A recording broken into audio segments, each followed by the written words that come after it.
Bonjour à toutes et à tous. J'aimerais aborder avec vous aujourd'hui la question de comment développer la résilience de son entreprise en temps de crise. Construire un processus de résilience et développer ses capacités à apprendre malgré les épreuves dans la situation que nous traversons est une priorité pour toutes les entreprises.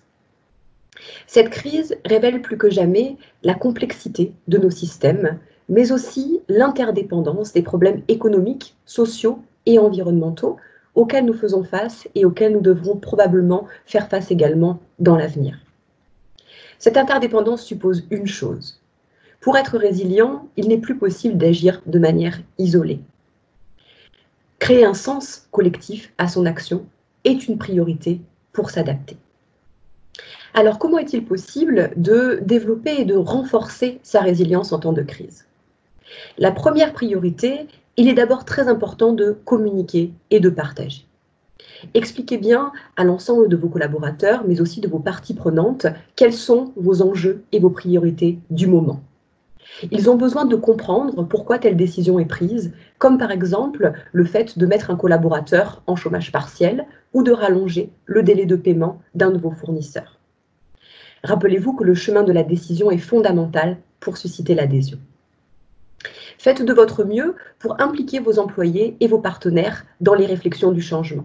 Trouvez avec eux des solutions, impliquez-les, faites confiance en leurs initiatives qui vont vous permettre d'avancer.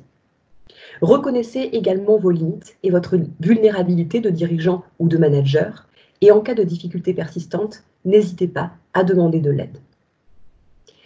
Veillez aussi, et on sait que ce n'est pas évident, autant que faire se peut, à accorder un peu de temps à discuter et à tracer collectivement avec vos équipes vos réussites, vos difficultés et les ressentis.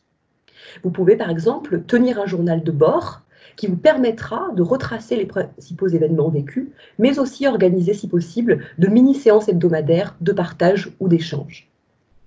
Construisez de nouvelles formes de solidarité et résistez à utiliser la crise pour le seul intérêt de votre entreprise. Valorisez les initiatives sociétales positives de tous. Cette posture renforcera votre capital social, mais également vous rendra moins vulnérable pour la suite.